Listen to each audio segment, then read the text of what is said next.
জুলাই জুড়ে হত্যাকাণ্ড চালাতে কি করেছিলেন শেখ হাসিনা তা যখন ট্রাইব্যুনালে তুলে ধরেন চিফ প্রসিকিউটর, তখন এজলাসে চলছিল থমথমে নীরবতা।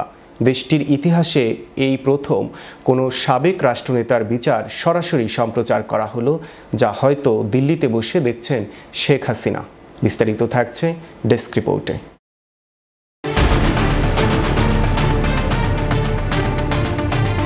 জুলাই জুড়ে হত্যাযজ্ঞ চালাতে কি করেছিলেন শেখ হাসিনা তা যখন ট্রাইব্যুনালে তুলে ধরেন চিফ প্রসিকিউটর, তখন এজলাসে চলছিল থমথমে নীরবতা। দেশটির ইতিহাসে এই প্রথম কোনো সাবেক রাষ্ট্রনেতার বিচার সরাসরি সম্প্রচার করা হলো, যা হয়তো দিল্লিতে বসে দেখছেন শেখ হাসিনা।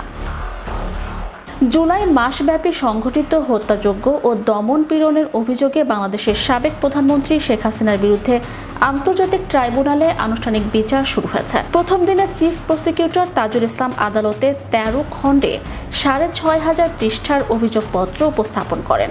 এতে গুম, খুন এবং গণ আন্দোলনে অংশ নেওয়া সাধারণ মানুষের উপর বর্বর নির্যাতনের বিস্তারিত বিবরণ তুলে ধরা হয়। 135 পৃষ্ঠার মূল অভিযোগে শেখ হাসিনাকে অপরাধের নিউক্লিয়াস হিসেবে উল্লেখ করা হয়। প্রসিকিউশনের ভাষ্য অনুযায়ী 2024 সালের আন্দোলনের সময় তৎকালীন সরকারের একাধিক নেতা ওবায়দুল কাদের, আসাদুজ্জামান খান কামাল, সালমান এফ রহমান ও আনিসুল হক প্রশাসনকে সহিংস অভিযানে অংশ নিতে নির্দেশ দেন। এদের গ্যাং অফ 4 নামে চিহ্নিত করেন প্রসিকিউটর। তাদের প্রত্যক্ষ নির্দেশনায় পুলিশ, র্যাব এবং সরকারি দলের কর্মীরা দেশ জুড়ে নির্বিচার গুলি চালায় বলে অভিযোগপত্রে বলা হয়। এতে 5 আগস্ট 2024 পর্যন্ত প্রায় 1500 মানুষ নিহত এবং 25,000-এরও বেশি মানুষ আহত হন। প্রসিকিউশন দাবি করেছে, যেভাবে রাজনৈতিক সিদ্ধান্তে আওয়ামী লীগ, যুবলীগ, ছাত্রলীগ ও 14 দলীয় জোট মানবতা বিরোধী অপরাধ সংঘটিত করেছে, তাদেরকে ক্রিমিনাল অর্গানাইজেশন হিসেবে চিহ্নিত করাও যৌক্তিক।